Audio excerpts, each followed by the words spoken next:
Well, Mark, thanks for joining us. Immediate number of questions arise, I think, from that free practice session. The first of which is, it looks as if it's going to be wet tomorrow. So how would the teams have gone into this dry Friday FP and obviously going into qualifying for the sprint? Yeah, I mean, to be honest, it doesn't make a huge amount of difference, other than obviously for tomorrow, the downforce level is going to be a factor. You tend to want to run more downforce if you thought it was definitely going to be wet. But whether they would compromise dry sprint quali for a wet sprint race, I'm not sure. I suspect that the teams further back would, because otherwise they're not going to get points, given that points only go down to eighth.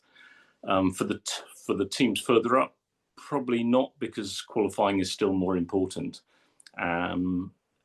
So that's an interesting one. Although, as I said previously, it's a circuit where you can set a similar lap time with a higher downforce by being quicker in sector two and sacrificing on the straight. So again, thinking about it, actually, that probably would push you to a slightly higher downforce level. But otherwise, it doesn't make an awful lot of difference, to be honest, because they're still trying to learn about the car for Sunday in particular. And given where the rules are these days, that you can't do an awful lot between the wet and the dry anyway. To my mind, there isn't really a huge effect that having a wet sprint race, possibly sprint main qualifying, would actually do, to be honest. It was an interesting session, though. And you, the last time we spoke, you said you thought Mercedes could be looking good. And from the start and in the first phase of free practice, George Russell was really quick. So was Kimi Antonelli. Yeah. And Max was quick as well. But already on that hard tyre run at the beginning of free practice, there was a big difference in top speed between the Mercedes and the Red Bull. And then, I don't know if this is how you saw it, but then they went on to fuel runs. And the best comparison was indeed George Russell versus Max Verstappen, because McLaren seemed to be, if that's their fuel run time, they're sort of a second a lap quicker, which again is hard to believe. But if we do the direct comparison between George and Max, on the fuel run, Max's top speed was around 304, 305, and George's 313, 312 consistently over a long run. So first of all, what do you make of that difference in top speed? But then I got to put a rider on at the end, which is right at the end when everybody went out on mediums, except for Red Bull, who went out on softs at the end, and Ferrari, who were on hards. Max, on the lap he aborted, that one lap he did on the red tyre, was actually quickest through the speed trap at 323. And I'm wondering whether they took a lot of wing out of the car right at the end of free practice. Yeah, so it looked like that Red Bull started with, maybe with the weather in mind, a slightly higher downforce setup. But when they saw that their direct competitors were going quicker, they chose to pull some off at the end. Maybe there's also an engine mode factor in that as well, because as I've previously said, with limited number of laps available in your full power engine modes, they may have elected just to run that right at the end, and maybe combining that with the downforce level change gave them a big boost. But I think it will be a bit of a dilemma, because with the weather, as you said, coming up, and you could see the wind was having an effect coming from the southeast, I think it was, so making the entry to 12 a little tricky potentially, and giving you a tailwind as you come round that corner, making the car a bit unstable. It's all adding to the difficulties that they've got, and I think it's just exaggerating the McLaren's benefit, which we've seen before in medium speed corners. They obviously have a car which retains its strong front end mid corner, and that gives them the performance benefit. It means that they don't have to add on as much front end for the to get the car around those corners as other people are probably trying to do, and those other cars are becoming more unstable on the other corner entries as a result. So it really is playing to the McLaren's balanced benefit, I think. And what you were saying about the different sectors and the run out of 12 onto the straight, I thought it was quite interesting during the fuel run with Max that GP got on the radio and said, Max, think about your line between turn 12 and turn 1. In other words, where he's flat out going up the hill and through the left. I think that might be to do with bumps on the track. As you come round the sort of corners just before the actual what you might call the start-finish straight itself, there are some quite nasty bumps. And if you're running the car as low as possible, if the driver puts his car in the wrong place on the track, you're really going to wear the skids. Right. So I suspect it was more about a reminder to either come in as tight as possible or to run wider, whichever is better for him, to avoid the bumps which are on what you might say is more the natural racing line. It was a problem we had last year, and we had to be very clear with our drivers where to place the car coming up the hill and round that bend just after the pit entry, because you can literally do, if you set your car low enough, you just make it through qualifying and the sprint race initially. If the driver goes wide by probably one car width and over those bumps, you can wipe all that out in one lap. So it makes a huge difference. So my suspicion is it was more to do with that than anything. With obviously Q1, Q2 for the sprint qualifying on medium tires, what did you make of Red Bull choosing to run softs at the end and Ferrari hards and everybody else mediums, which is kind of what you would expect, new sets of medium, just to get the feel of the car for Q1, Q2?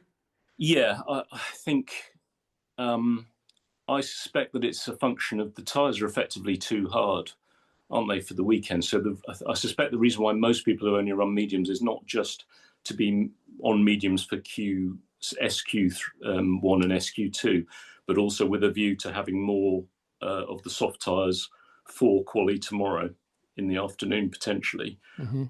Red Bull, one just has to assume that they went in confident that their pace can carry over, and they really wanted to try and get the most out of the car in SQ3, but neither of them set a time on the soft tyre in the end, so it doesn't really seem to have paid off, which is a bit odd.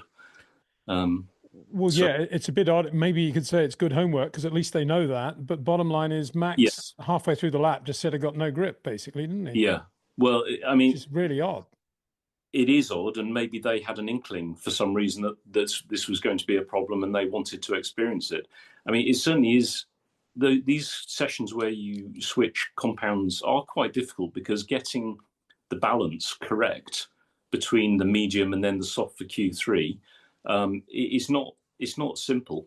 And with the changing track grip levels, adding another factor in and any changing wind direction, it can be a big problem. So ideally, you'd have run the medium and the soft so you know what offset you need to apply. But I guess they biased it towards SQ3, being confident they'd get through the first two parts. Jury's out then whether you continue to run mediums or a set of softs in Q3, I guess.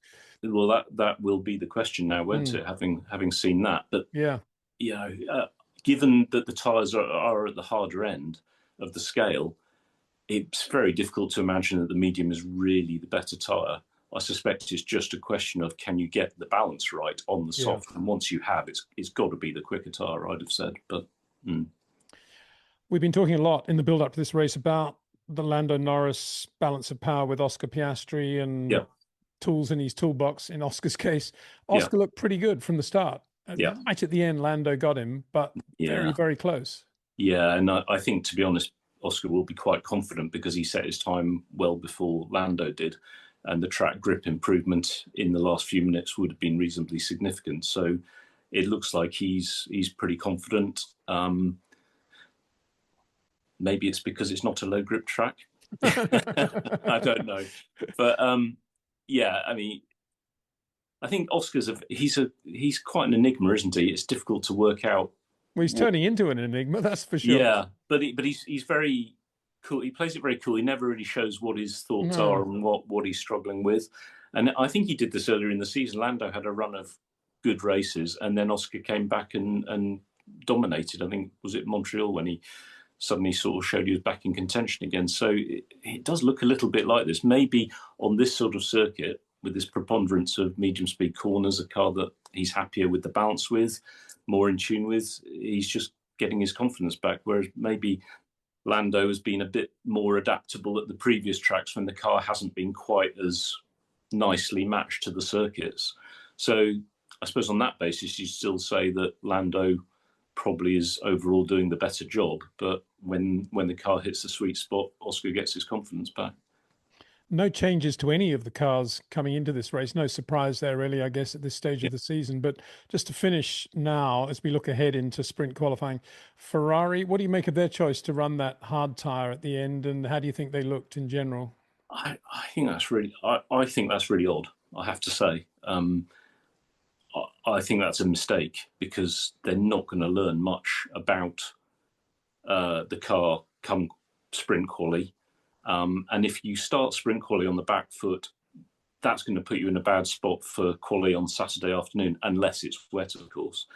The question is, why have they done that? I don't think teams are going to need the hard tyres come the race, so there's a thought that you get rid of it. I guess what they wanted was not to burn a new soft because of needing them for quali tomorrow, potentially. They didn't want to burn a new medium because they wanted new mediums for quali today and potentially the sprint race if it's dry. But I am quite surprised that I don't think anyone's ever done that before, not in my knowledge. So I find that very difficult to justify, I'll be honest, because the hard tyre, when it's too hard, which I think it is for this track, is really going to throw you in terms of what balance you need. So both their drivers will have come through that session dealing with very low grip, and I don't think they're really going to have a good handle on what they need for sprint quali. It'll be interesting to see. Maybe it's a master stroke that we haven't figured out or I haven't figured out, but I am struggling with that one, I have to say. Well, that's the beauty of Formula One. We'll see. Mark, thanks so much for your input. We'll look forward to sprint qualifying. Thank you. Absolutely. Thank you.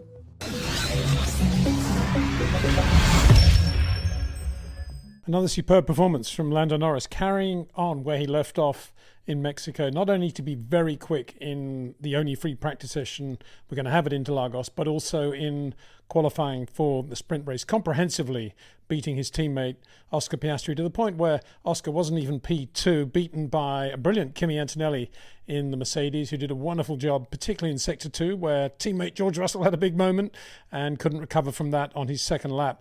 And Kimi's first lap so quick that even though he didn't go any faster on his second lap on those soft tyres right at the end of Q3, he nonetheless will start on the front row alongside Lando Norris with Oscar Piastri P3. As I say, one of the most interesting parts of the lap was going into turn one, where Oscar, on his first big lap on the soft tyres, remember they were on the medium tyres in SQ1, SQ2, he got onto the soft tyre on his first flying lap, big moment going into turn one, brake too late, locked up, almost lost it, had to come out of the power, and Lando was away. And we're going to talk to Mark Slade in a millisecond about qualifying, and he starts by saying how well Lando was braking into turn one, using the phrase brake very hard and carrying more speed than Oscar Piastri for sure into turn one, and probably than everybody else. But I'd like to make the point also that although Lando, yes, of course, is braking hard, his initial brake input is a little bit softer than Oscar Piastri's. This is a classic example. It's a great corner in which to see that because it's downhill and it's very easy to lock up. It's very easy to go in too deep. And Lando's precision in the way he's using the brakes, no overlap at all, just beautiful application in the first millisecond of the pedal and then braking super hard. He's got everything absolutely right, the four tyres square on the road. Whereas Oscar Piastri looks to be just jabbing the brakes initially a little bit more spikily, if that's the right word, and that was the difference. And this, as Mark Slade says in the interview, and we'll get onto it right now, is probably because Oscar was going through the telemetry after free practice and seeing how late Lando was able to brake into turn one. Anyway, they were the first three in sprint qualifying. Let's talk now to Mark Slade. Recorded this on Zoom just a few minutes after qualifying to get his impression. So Mark, first takeaway from qualifying, I would guess, given how you were talking about Lando's breaking into turn one at the end of free practice, we didn't actually record that bit, but you were saying how good he was, and he carried that right through into sprint qualifying. Yeah, he's just got tremendous confidence under braking. He's braking very late and very hard. His apex speeds aren't necessarily faster than the competition, but he's just getting to the corner much more quickly. Whereas other people are struggling with lacking confidence in their car, so probably instability from the rear of the car, or if they have a stable rear, they're understeering once they get to the apex, and his car's just rotating when he wants it to. Pretty much, I think we saw a couple of onboards where even he was turn 10, he sort of missed the apex a little bit. Yeah. But I think that just shows it's the nature of this track to be a real test of that balance, and certainly he seems to be quite significantly better than everyone else at the moment. Yeah, I mean the big yardstick obviously is against Oscar Piastri, and Yeah. you were talking about turn one just then specifically, and that's where we saw Oscar on his first run on Yeah. softs Yeah. brake too late. In effect, it looked like he just Yeah. braked too late, had to come out of everything, just get the thing Yeah. stopped, and lost a couple of tenths just on that Yeah. first corner. Yeah. Given how good Oscar has been at the first half of the year, amazing to see him getting beaten by Lando on a corner like that. I know it's a Yeah, different corner, but it's still staggering to see him making that sort of mistake. it is, and I think I'm pretty sure what's happened there is he's looked at the overlays after the previous sessions, and he's tried to emulate what Lando's doing, and he just can't carry it off. He just hasn't got the car under him or he's not able to drive it precisely enough to get the same performance out of it. So yeah, it's quite interesting, but it is surprising that he's struggling because, as you say, we haven't seen that. I guess we've seen that recently in the last race in Mexico. He clearly was struggling, but earlier in the season there was really nothing between them at all. So I suspect that it's more that Lando he's found something in his combination of car setup, tools, his systems, engine braking, brake balance, etc., and he's just hit a sweet spot, and he's developed a confidence, and he's just pushing it. He looks fabulous in the car. Let me just pause there though, because it's interesting that both Lando, Oscar, and the two Mercedes managed to get a good second lap out of those soft tires. They went out early, obviously, and in the case of both McLaren drivers, they both went quicker. I mean, both Lando's laps would have put him on the pole as it happened. But why do you think Verstappen, Alonso, Hadjar only went out very late just to do the one lap? Why would they do that? Personally, I think it's a mistake. I think they went out thinking that the track grip's continually improving and the new tire is going to give the best lap, so they left it as late as possible to do that. And to be honest, that's something that particularly Max does pretty normally.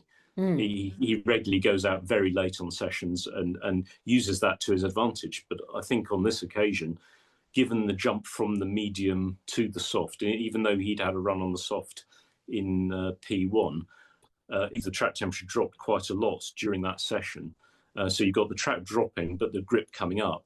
It is a different track, and I think for Lando and for Oscar and anyone who did the double cool down, they just learned a bit more on that first lap. And the tyre being, they brought a harder tyre than last year, I think it's giving them the capability to do those two laps. So I think that was well played by McLaren.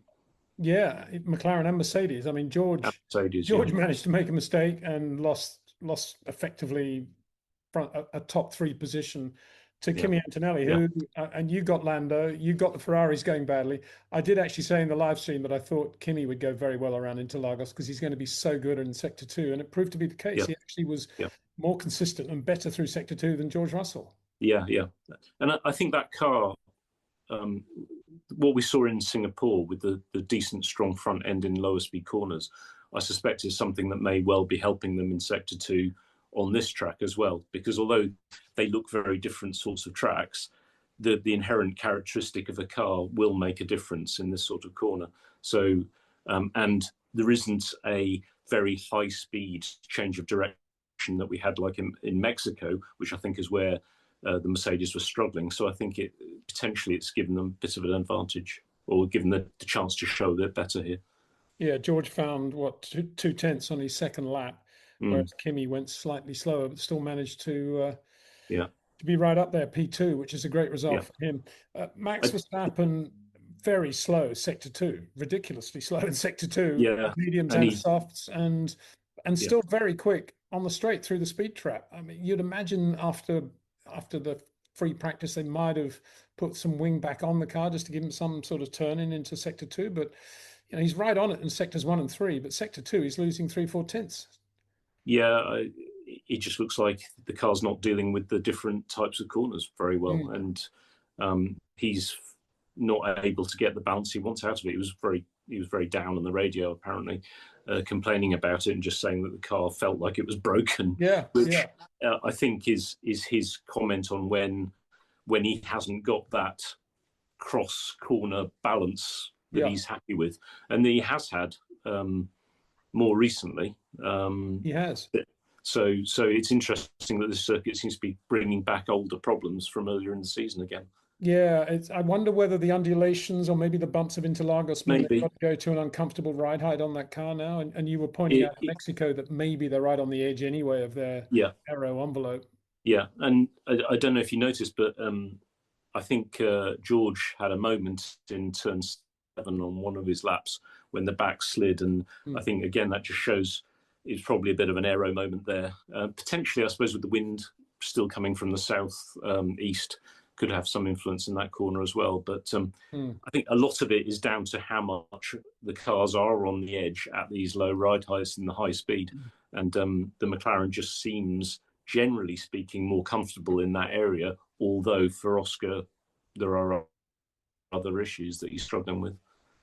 Well, you predicted Ferrari would be in trouble and they were running hards right at the end of free practice. And you said, that was probably a mistake. And it seemed to be they were just out of it on the medium tire, and Charles was struggling on the soft. And on the medium, of course, in SQ2, he spun at the end. The yellows came out and that destroyed Lewis's lap. And he didn't even make it out of Q2.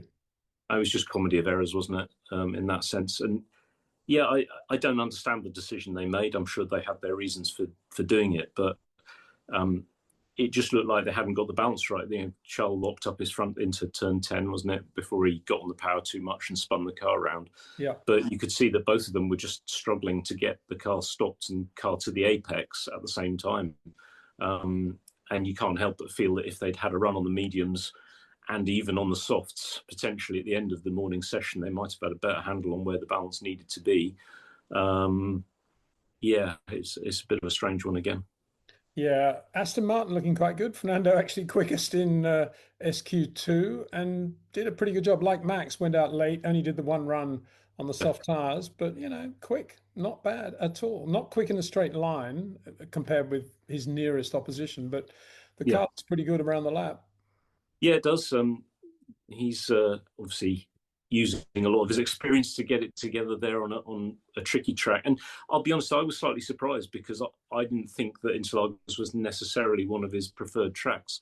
He seems to have got it together here. And maybe with both Astons performing pretty well, it reflects that their car also suits this track where there's no proper high speed as such. So maybe it's able to deal with the medium speed a bit better. And so it just looks like they might not have the most efficient car in terms of downforce and drag, but they have a car that, for whatever reason, is hanging on to its front end in the medium speed corners a bit better. And so they're not necessarily having to run as much front end in the car to deal with that as some of the others are. And it's just giving a nicer balance. So there do seem to be circuit characteristics that are coming through in the way that different cars are performing from one event to another. Yeah. Well, it could be wet tomorrow. It may not be. If it's wet, it could be interesting. If it's dry, it's going to be a Lando walkaway, I would imagine. It's kind of difficult to see anything else, to be honest. As long as he does a decent start and gets away, then he looks pretty strong at the moment. The wet, well, that's a completely different story, isn't it, as we know? But, I mean, at the end of the day, you want the fastest car in the wet, which the McLaren will probably be as well. Yeah. So, but maybe it means that we'll get a bit of a mix-up further down and potentially gives an opportunity for Oscar to make amends and come back forwards. Yeah, let's see what happens. Well, at the moment, the McLaren battle heavily going towards Lando Norris yet again, and Max Verstappen continuing to struggle now in his fight to take the championship to the McLaren drivers. So we'll see what happens tomorrow. Mark, thanks so much again for your input.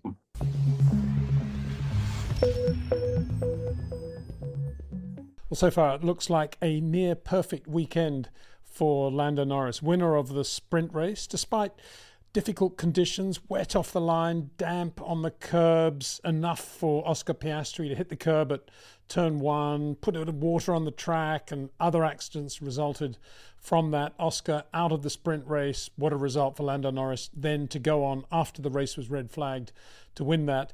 and then to get the pole for the Grand Prix proper on Sunday. It wasn't an easy thing. This was a day when the wind changed from the north to the northeast. There was crosswind, there was tailwind, but above all, the issue was how to get the tyres to work. Not easy, because this is a very hard range of Pirellis. The temperatures are relatively cool for Brazil, and we'll get on in a second to what happened to Max Verstappen and Red Bull. They didn't even get out of Q1. Lewis Hamilton didn't get out of Q2. Fernando Alonso didn't get out of Q2.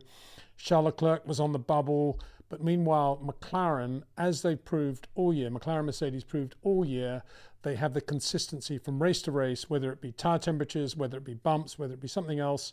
They are always there, more or less, in the mix. And here in Brazil, it is the class car yet again. Lando Norris making perfect use of it. On his first run in Q3, he locked up going into turn one. Not an unusual occurrence. We've seen Oscar Piastri do that several times. And that's part of getting the tyres absolutely right in the preparation lap out of the pits. But on his second lap, no mistakes from Lando, a secure pole. Driving, gotta say, like a world champion. Confident, under pressure, and delivering when he needed to. Looking really, really good. And you can see it in his body language now. You can hear it in the tone of his voice. He's got his season under control. He's focusing on his job. He's not worrying about the other side of the garage. And he didn't need to, really, because, as I say, it was another very difficult, disappointing day for Oscar Piastri. He went off in the sprint race, no points there. And then in qualifying, he was looking quite good. When Lando made that mistake on his first run in Q3, it was Oscar who was quickest before the final phase. But then again, Oscar only found 100th of a second on that second run. Lando Norris found a full second. So he starts fourth, Oscar Piastri, not even on the front row of the grid alongside his teammate in what is undoubtedly the best car in Brazil. The difference is Lando quicker everywhere, and on the onboards you could see steering inputs from Oscar slightly more aggressive than Lando. But what we can't see is the footwork. But as Mark Slade said yesterday, Lando's so good actually into turn one, the corner in which he locked up in the first phase of Q3, and Oscar continuing to struggle there, running a little bit wide mid-corner. Lando absolutely on it on his second run. Superb to watch. It was touch and suppleness under pressure, and that's why Lando did so well. Into P2, Kimi Antonelli for Mercedes. He was superb in the sprint race, finished second, pushed Lando pretty hard in the back end of the race. There was a tyre swap. There was the soft and the medium came into play in the sprint race. And towards the end, with Lando on softs after the restart, Kimi Antonelli really impressive in the Mercedes, quicker than George Russell. Stayed in front of George going into turn one, and George never really had a look at Kimi after that. And in qualifying, it was the same thing. Kimi always quicker than George. And where was it? Sector 2. 2/10 quicker than George Russell through Sector 2 in the same car. George complaining about lack of grip, like many drivers, couldn't get the tyres to work on the first phase.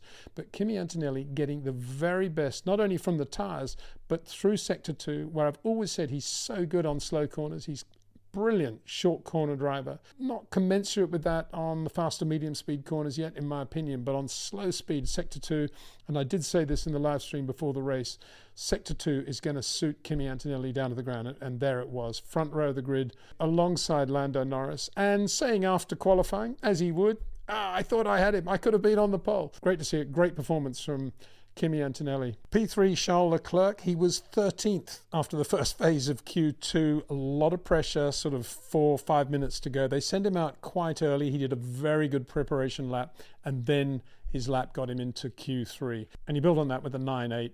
Not a great car. Kimi Antonelli actually quicker than Charles in Sector 2 on those tight corners through the hairpins there, which says a lot about the difference between the Mercedes and the Ferrari. Ferrari really struggling to get tyre temperature, but not as much as Red Bull, Honda, that is for sure. And Charles again getting a great lap out of the car when it really mattered under pressure. P4, Oscar Piastri, he'll be disappointed with that. Yeah, P4's not bad, but when you're blown away by 0.3, it is not good. Mind you, they had to do a bit of work after the sprint race on Oscar's car. Wasn't too badly damaged, but nonetheless, you never want to see any damage on your race car. So Oscar starts P4. Isaac Hadjar, the ever emotional Isaac Hadjar, who this time got a bit carried away about Fernando Alonso going into turn one. Lots of drivers on 9.9 under the 1 minute 10. It's a very short lap in Brazil, 1 minute 10 second barrier. Isaac Hadjar, George Russell, Liam Lawson, Oliver Behrman, all doing a 9.9. but he's on the right side of the 9.9. George Russell, P6, 9.9. Liam Lawson, Isaac's teammate, 9.9. Very good lap. I would think Liam's probably going to get the tyres to work more than most because of the way he drives, because he loads up the tyres. Whenever tyre temperature is an issue, getting the tyres to perform, the tyres are hard, relatively hard, whether it be the soft or the medium. A driver like Liam Lawson, and you've got to say Carlos Sainz, who was absolutely nowhere today, should be getting a lot out of the tyres. But Liam, good lap, 9.9, as quick as his teammate around Brazil. That's saying something. Oliver Behrman was fabulous in all three. Went out early in the second phase of Q3. He was first out on track. Maybe he didn't get the track when it was at its quickest, but very, very good job for Haas Ferrari, not only to get into Q3, but to be there or thereabouts throughout qualifying as well, in terms of top 3, top 4. Eventually we'll start P8. He did have a bit of a scrappy sprint race, particularly with Liam Lawson when he was changing direction on the straight. Lance Stroll did to his teammate Sebastian Vettel a few years ago when Sebastian was driving for Aston Martin. I don't think Stroll got a penalty for that, though. It was exactly the same thing. He just moved a little bit over on Liam after messing it up a little bit coming out of turn 3. And he's got a penalty point for that. But another example of how good Oliver Behrman is, what a talent he is. He's aggressive in traffic. He lets the car dance over the bumps. He's right on the edge, but very, very quick. Lovely to watch. And Nico Hulkenberg, who I said earlier in the week might get yet another great result in Brazil. He's been on the pole there before, remember. P10 for Sauber Ferrari. Two big shunts in the sprint race. One, Franco Colapinto went off on the water, probably put up by Oscar Piastri when he hit the curb and water splashed on the track. He was one of those. Big shunt for him, and he was nowhere in qualifying as a result, which was not good because there was grip today for Alpine, and Pierre Gasly showed that with an excellent P9 in Q3. He was quick throughout qualifying, and Pierre Gasly back to where we used to seeing him, very, very fast and looking pretty confident going into the race. And local hero Gabriel Bortoleto had a big shot at the end of the sprint race when he braked late, touched the curb before turn 1, still at high speed, and bounced off the barriers. I've got to say here, I've never been a fan of sprint race, and I can't imagine that the mechanics and the team principals and certainly the bean counters of the Formula One teams would be very happy with some of the accident damage that we saw in the sprint race today. To what avail? There were not even any points at stake for drivers like Colapinto and Bortoleto. But anyway, sprint races seems to be the thing that they want. It wasn't even a great race for that matter. It was good to see Kimi chasing Lando the way he did. Max drone round to finish 4th. Charles Leclerc drove very well, beat Fernando Alonso in the end, but it wasn't, to my mind, it didn't justify its existence, and we would have been better off having more practice sessions. And maybe, now let's get on to it, maybe Max Verstappen might have had a better run in qualifying. This is nothing to do with being a Max fan or not being a Max fan. This is not good for Formula One when a driver of Max's quality, who's got the sort of momentum that he's had over the last few races to try to make the championship a little bit tighter, doesn't even make it out of Q1. Simple reason, no grip. Red Bull could not get the hard Pirellis to work. They were out on softs, new sets of soft, but they could not get them to work. No grip at all. Max, on his first run in Q1, had a bit of a moment through one of the tight corners in Sector 2, ran wide. Then he did a second run. And on this occasion, he was just massively patient. Watching him on board, you were just waiting for him to get the power on. And of course, that was it. The lap never happened because there was just no grip at Red Bull. Why that would be the case? Well, ask George Russell why the tyres felt terrible on the first run in Q3. Ask Lewis Hamilton. Ask Fernando Alonso. There was a big discrepancy today between one set and another, the effect of the wind, and getting the tyres to perform. I mean, the only uniform thing you can say is that Red Bull never had any grip at any stage, whereas George presumably had grip at some point because he made it through to Q3. But Max never had grip. The soft tyre never worked. The only possible thing they could have done maybe is send him out on a set of mediums in Q1 and just kept him out there to get temperature in the tyres to try to get them to work. But obviously the soft tyre was quicker, and they assumed that as the track had picked up grip, they assumed quite rightly that that would be the way to go. 2 sets of new softs in Q1. So it's no good being a Monday morning quarterback and saying, oh, maybe they could have done that. The bottom line is they couldn't get the tyres to work. It's an age-old thing. It's been around for 20, 30 years, maybe more. If you can't get the tyres to work, there is absolutely nothing a driver can do, whether it's Max Verstappen, Michael Schumacher, Lewis Hamilton, Sebastian Vettel, anybody you want to name, if you don't have tire temperature, if you don't have the right tire temperature, you cannot do anything. And it gets worse if you don't have grip, because the car then obviously starts to slide and the tires go away even more. So why don't Red Bull know how to fix that problem? As I say, other teams had the problem today, not as much as Red Bull. Equally, some teams like, say, Alpine suddenly had a reasonable amount of grip. They probably don't know why they had that grip. It's just that with that car at Interlagos, for whatever reason, they're getting the tires to work much better than Red Bull are.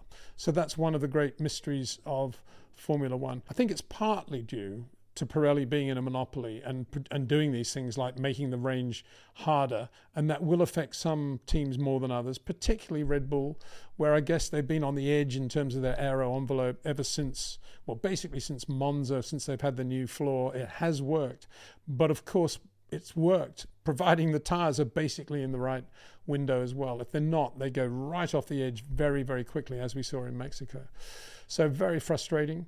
They don't know the answer any more than, as I say, Alpine know the answer as to why suddenly they've got a lot more grip than they normally have. Just the tires working. Big black art as ever. So that's the grid. Lando Norris and Kimi Antonelli on the front row. Kimi definitely fired up for this race. It'll be interesting to see what happens going into the first corner. Charles Leclerc, P3 for Ferrari. Very good lap.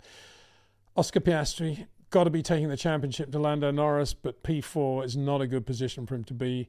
Isaac Hadjar again showing his talent, and Max Verstappen starting from the back of the grid. Take care, see you tomorrow.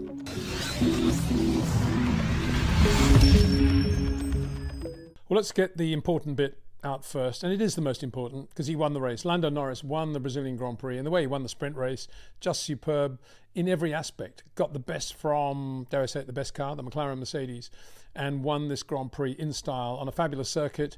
Beautiful piece of driving all day, and this despite McLaren having to rethink their tyre strategy as a result of the hard tyre not coming into play as much as everybody had anticipated, including Pirelli, who predicted before the race that if you start on medium tyres, the sort of conservative but right way to do it if you're McLaren, Lando Norris in particular, you run a one-stop strategy and you go medium to hard.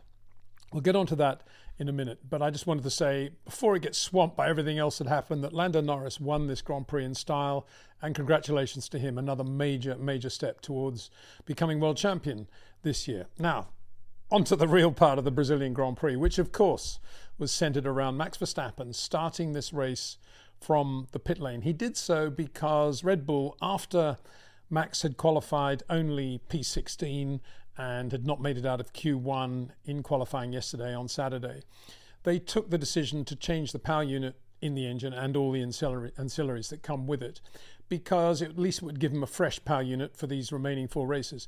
And had they not done it at any stage, if they were going to do that, they would have got a 10-place grid penalty. So why not do that when you're P16 and then you start from the pit lane? There's not much downside in doing it. And indeed, there's potential upside because maybe you missed the first corner accident. Anyway, amongst all the midfield stuff there. So Max in the pit lane, and you're sensing already that Max might do something special, because Max Verstappen in the pit lane means that there's a target out there. And he's like a bull, isn't he? He's like a dog. He's like a hungry dog with the raw meat hanging. And that's the front of the race. And here's the pit lane. Let's go. And that was Max Verstappen's day, really. Just absolutely superb. But of course, there were other factors that came into play in Max's amazing drive from the pit lane to P3. And the first of those was, well, really it was the Pirelli strategy, which threw everybody, because the hard tyre, quite clearly early on in the race with some of the other cars that were running it, was not a great race tyre. So quite early on, McLaren, Charles Leclerc had made a pretty good start initially in the Ferrari. He started on mediums as well. Had to think, well, if we're not going to the hard, that means we've got to run the soft at some point, and this is going to make it, what, medium, medium, soft, or how are we going to do that, medium, soft, medium? And then all of a sudden it became a complicated race in terms of tyre strategy. But guess who didn't have a complicated race in terms of tyre strategy? Max Verstappen, because he started from the pit lane, and logically he was on the hard tyre, because Red Bull were thinking, well, just run as long a stint as we can, half the race if we can, gain lots of track position, and then put him on a new set of mediums for the second half of the race.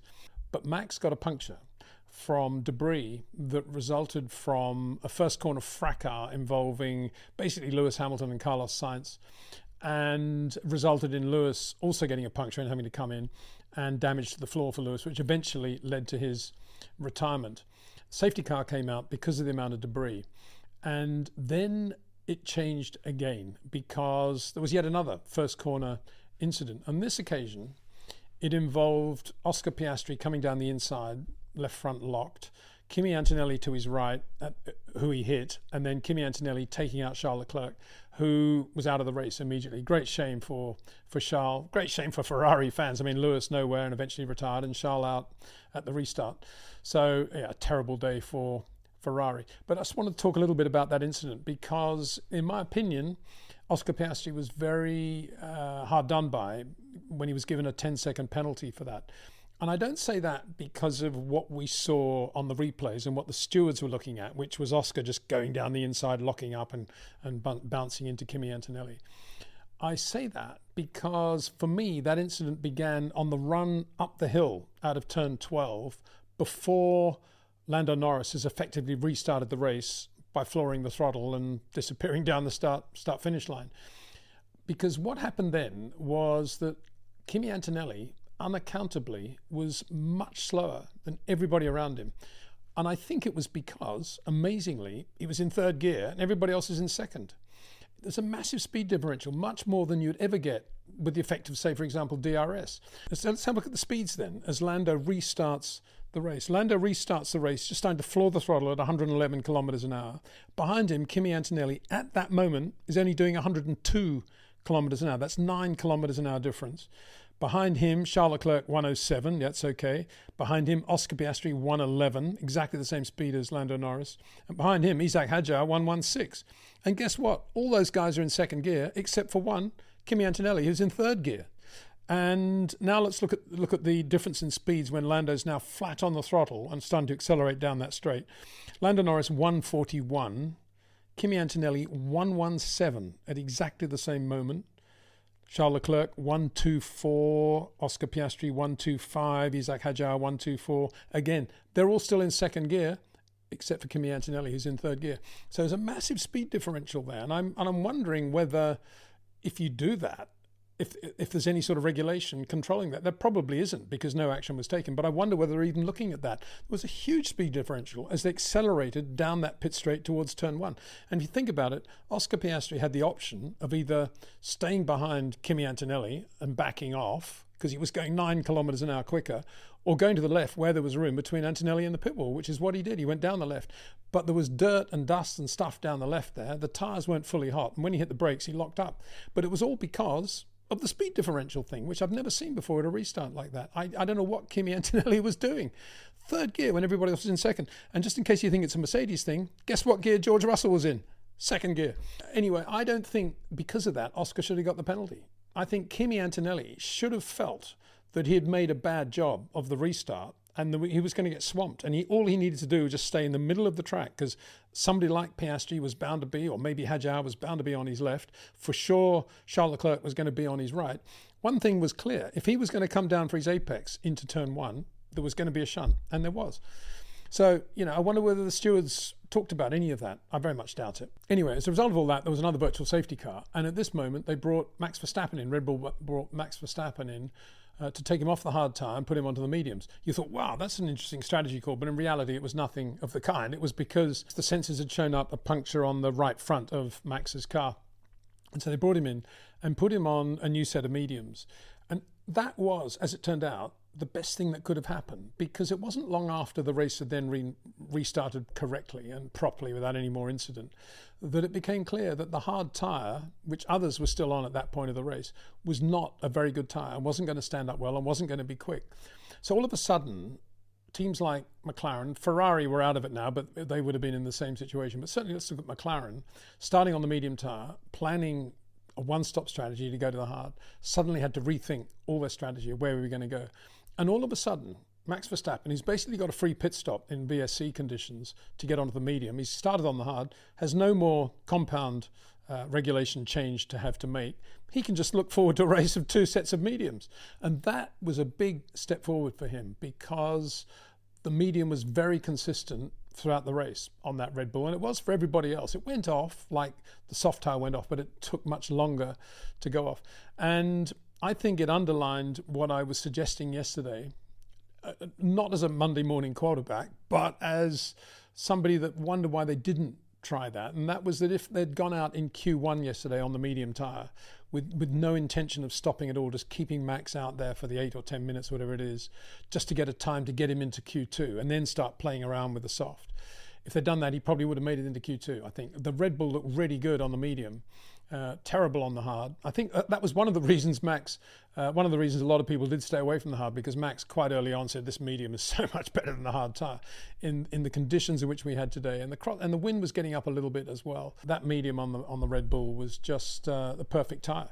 Anyway, Max is now on the medium tyre, a new medium tyre as well, and he's got another new set in the garage as well, which is a bit of a worry for everybody else.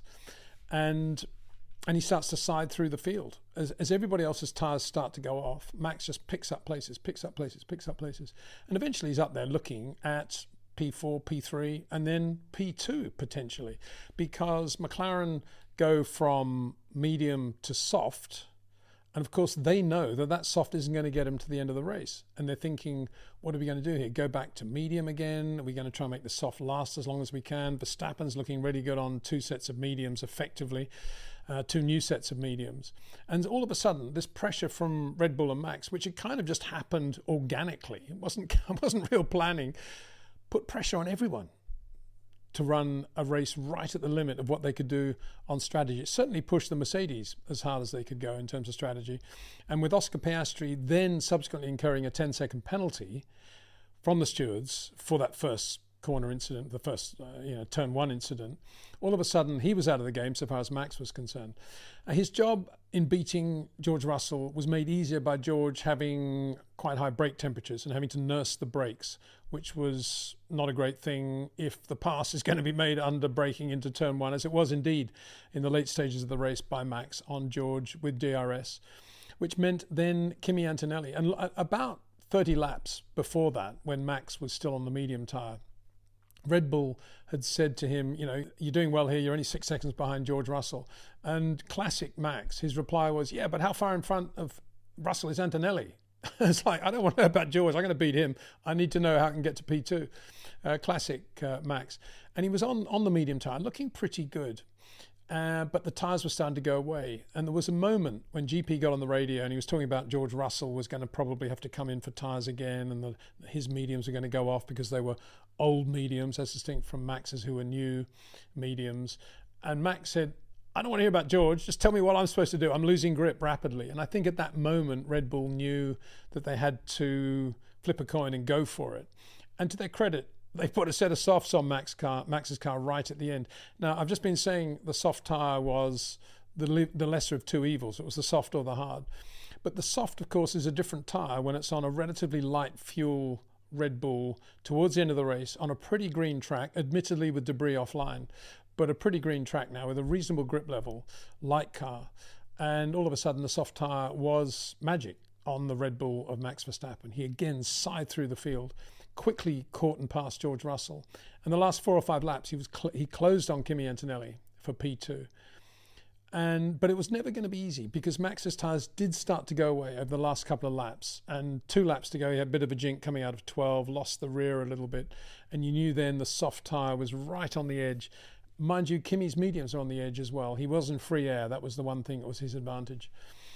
And he defended beautifully and finished second in the end from Max Verstappen. But I still maintain Kimi was lucky not to get some sort of penalty for what happened at the restart there, which effectively obliged Piastri to go where he was. Anyway, I won't say any more about that because he didn't get a penalty.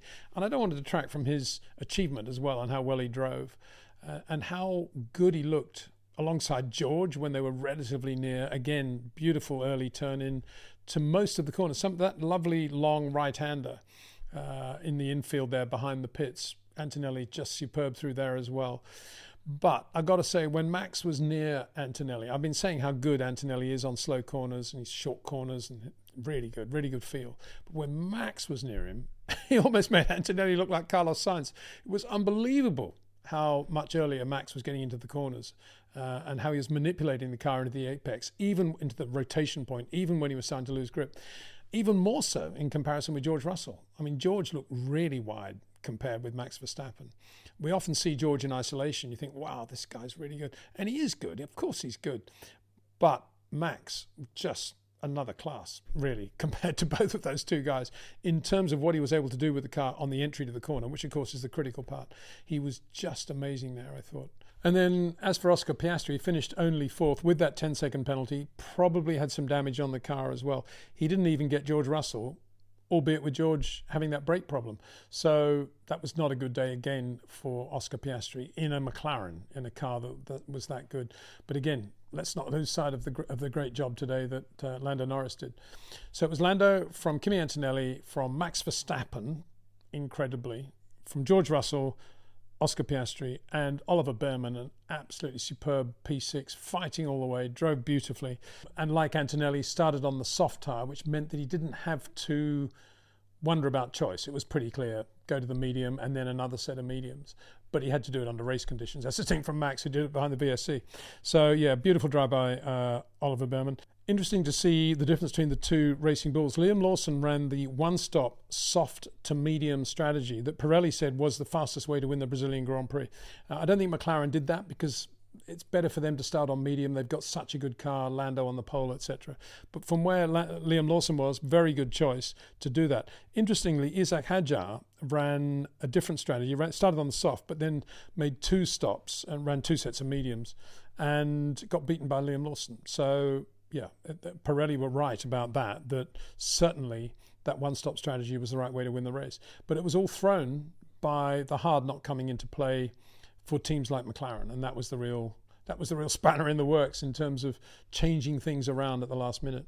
Nico Hülkenberg was in the points again. He loves Brazil, goes so well there. He's in the points for Sauber, Ferrari, and P10 Pierre Gasly, who drove so well last year and drove really well again this year to get a point for Alpine Renault. Finally, a point for that team. A very good job from Pierre. So the race as a whole will be remembered obviously for Lando's win, but it will be, I think it'll go down in history as one of the great drives by Max Verstappen, and the immortal words of GP, his race engineer, saying, "You are now the race leader on lap 51." Of course, this is when Lando came in for his second set of medium tyres, and that's what prompted in the closing stages Red Bull, when Max said those tyres are going off, to flip the coin and say, right, we'll put a set of softs on and we'll see what we can do. There's nothing to lose, as Max said, let's go for it.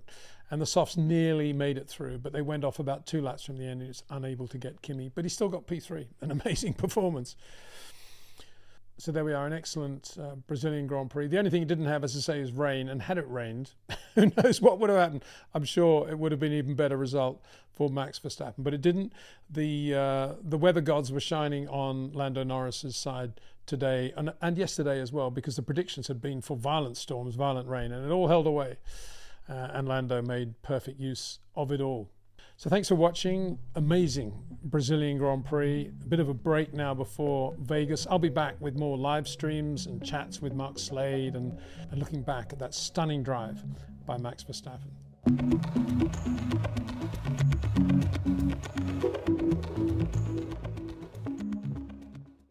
2 days after the race, I had another chat with Mark Slade about 2 of the key elements of the race. The first was that time management of Max Verstappen, how he got into that situation with the 2 new sets of mediums and how he managed the tyres, obviously, throughout the race.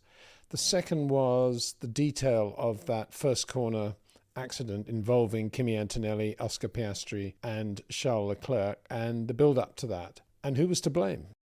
So, Mark, as a result of the tyre usage on Friday, as it happened, and given that sort of free pit stop Max got on the hard tyre, he had 2 new sets of mediums going into the race, whereas McLaren and all the other teams really were in nothing like as good a shape because they're all running used sets with sort of 7 or 8 laps on them, in some cases more. Absolutely. And that probably showed up towards the end of the race, correct? That's when, and Antonelli, I mean, his mediums were going off quite significantly, I think, right at the end, even though Max's softs were as well. Yeah, I think because I guess the teams were expecting it to be a one-stop hard medium race, so they'd all ditched a set of hards in P1 and used a set of mediums in P1, other than Red Bull, who used a set of softs instead. And Ferrari didn't use any mediums or softs in P1, so they would have had an extra set available as well, but they weren't really in position to make much use of that. Well, obviously, because then neither car finished the race. So it put, as it happens, because of the circumstances, it put Max in a very strong position, because it turned into a two-stop race for most people. And obviously that meant that all the cars, apart from Ferrari and Red Bull, had to make use of a used set, and in Lando's case, a pretty well-used set of mediums. Yeah. And I think that was a big problem for McLaren, because that meant that they had to use a set of softs during the race. But going back a bit earlier than that, even in the sprint race, they had, with the red flag, they'd switched to a set of softs, and that was probably, that saved their bacon come the race, because if they'd put another set of mediums on in the sprint, they'd have come into the race with even fewer sets of mediums. Good point. So they kind of lucked in a way, but I think it just shows that the majority of teams basically got the tyre choice wrong from the start of the weekend. Yeah. And I'm surprised that they ran as many teams ran the mediums in P1 as they did, because we know that the tyres were all harder than were run in 2024. So to me, it's not surprising that the hard wasn't a good tyre. And combine that with the fact that track temperature dropped significantly on Sunday, really put that tyre completely out of the window. Yeah. So yeah, I'm surprised by the collective bad choice that was made. Come back Ferrari, all is forgiven. Remember, they were running the hard, and we were saying, what are they doing running the hard? But they let themselves down in another way, though, because they didn't give their drivers a chance to drive the car before sprint qualifying on a tyre that actually had decent levels of grip. And I'm quite convinced that that would have been one of the reasons why they were less competitive than they should have been through the weekend. Obviously, Charles managed to get it together for qualifying and delivered an absolutely fantastic lap, but it was too late in the weekend, really. I guess he could have had a good race performance if he hadn't been taken out in that silly accident. But well, let's talk about that silly accident now. What is your take on that? I'm just astonished that Oscar Piastri got a penalty for that. So, you made the point about his Antonelli's poor restart, and I think you're absolutely right about that. It put him in a very weak position. But in the incident itself, they've clearly looked at Oscar locking his left front wheel as he dives up the inside of Kimi. But if you look at the onboard, Oscar's completely in control of his car at that point. I mean, the circuit is quite cambered, so the left front is very lightly loaded. It's not a surprise that it locked. It was the minimal of locks. It really didn't lock up dramatically. And there was no sign that the front of his car was really running wide into Kimi Antonelli's car. It was much more the case that Kimi pulled over across and into Oscar. Now, technically, I suppose by the silly rules that we have now regarding positions of cars relative to each other, they say that Oscar wasn't far enough alongside Kimi to take the position. And that may be so, but Kimi still put himself at massive risk, because he admitted he knew that Oscar was there. He put himself at massive risk of being taken out by cutting across in the way he did. And obviously, Charles Leclerc was completely blameless and just got taken out by the consequences of those actions. But I just don't see why Oscar got a penalty, because that's just an attempt to make an overtake on another car when that car's moving more slowly. It's the antithesis to me of what we should be seeing on track. I really don't understand it at all. Totally agree. And speaking of antithesis, or maybe an alternative universe, what do you make of Kimi saying after the race that he made that slow restart because he had too much wheel spin, even though he was in third gear and everybody else is in second? Or am I completely going mad here? I don't get that. I mean, the cars are funny in the way they deliver torque. You can actually have more torque at low revs than at higher revs, but And it's possible, given the low speed, that you're able to generate wheel spin in third, maybe. I guess that's why he probably anticipated that Lando was going to cruise up fairly close to the line and then go aggressively so as not to generate a tow into turn one. So maybe it was a conscious decision to go for third to avoid that problem. But, well, whatever he did, it didn't work out, that's for sure. But just for my own peace of mind, yeah, it's easier to generate wheel spin in second than in third, correct? Certainly. So I think he's saying that he went to third in order to try to reduce that likelihood, but I'm not sure that it's enough of a difference. I mean, for instance, most of the cars will start in second gear if the track's wet. Yeah. But then the difference between first and second is much greater than the difference between second and third. So on a much grippier dry track, I'm struggling with the concept of starting in third gear at a restart, given that you're doing well over 100 Ks at that restart. To me, it's just a mistake, and he paid a price. And the odd thing was, and it didn't affect anything, but the odd thing was, by the time they got to sector 2, with some of those hairpins, everybody was taking them in third, and he was using second.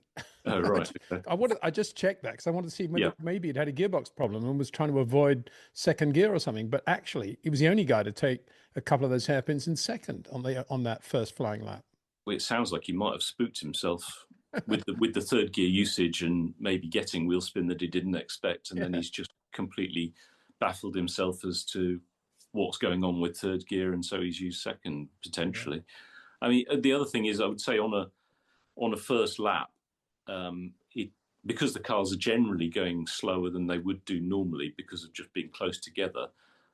We've seen drivers in the past use a shorter gear to gain an acceleration when other drivers just use what they're used to using. But this sounds a bit weird, and he needs to have a little think about that, I would have thought, and get his head together for the next time there's a rolling start. I would have thought so. And I've got to get going, you've got to get going. But just as a final thought, it's the whole business of those safety car restarts is a unique thing, and because they're traveling very slowly, they're in control of the leader, and they're very closely bunched. And so therefore, the whole business of spreading out the grid as we did at once and making sure the first was staggered at one point to the P2 guy, and it was effectively the second row, then making sure there was space between them, all that goes out the window. They're incredibly closely bunched, and even more important therefore is not having a massive speed differential if you want to try to avoid some sort of first corner shunt. Absolutely. And we don't have any regulations governing that. It's an interesting point, isn't it? Yeah. Because I'm glad in a way we don't, because I don't like all these regs. But if we're going to have these staggered grids with these 8 meters between the cars, and we're so worried about the first corner, let's look at the restart then, because in reality, that was the same as, if you took a normal grid, it was almost the same as Antonelli stalling on the grid and then going. And that was the speed differential that everybody was living with as they went past him. Absolutely. And I mean, the only regulations around it have been the change in approach to the leader as he approaches the line, where they've stopped the leader from slowing down and then speeding up after a certain point, haven't they? But it's not without risk. But I guess the speed differential is likely to be lower than if someone has a problem from the rolling start. And I guess that's why they do it. Obviously, we see in IndyCar racing, they do rolling starts all the time, and quite a lot of them do end in mayhem. So it's not trouble-free. Yeah, practice. Obviously the speeds are lower at the restart, but I'm talking about really repercussions at the next corner, whatever that is, absolutely. turn one, obviously. And that's why the field looked the way it did as they went into turn one at that restart. And you're arriving at that corner at a much higher speed than you would have done from Kimi really should have been thinking, I've messed this up. I'm going to stay in the middle, make sure I just don't hit anybody and keep out. I think that's the key to it, is that he's put himself in a weak position, and then very aggressively defended the position in the way that he shouldn't have. And he's just he knew where he was. He knew his speed was down. He knew the other car was there, and he's continued to drive to try to take the line. And I just, I don't understand. We see this other times as well, when drivers just pull over very aggressively with the car on the inside and both cars end up spinning out. And to me, the teams should be pretty unhappy, in my opinion, about that sort of behaviour, because it often results in those cars leaving the track and not finishing the races. I guess on this occasion it paid off for him, but I think the FIA should be taking a different approach. I don't think you can apply a regulation to overtaking. They have to be considered individually on merit and the circumstances, because there are many, many factors that apply. And I just think they've kind of absolved themselves from responsibility by coming up with a regulation which may fit some circumstances but doesn't fit all circumstances. But if they blindly follow it, then they can just say, well, that's the regulation, it's not our fault. And I just think that's a bit sad, because it doesn't encourage racing. That's the prime thing that we should be trying to get to. As ever, very well said, Mark, and I totally agree with you 100% on that. Well, just about everything you say. Thanks so much for your time. See you soon. No problem.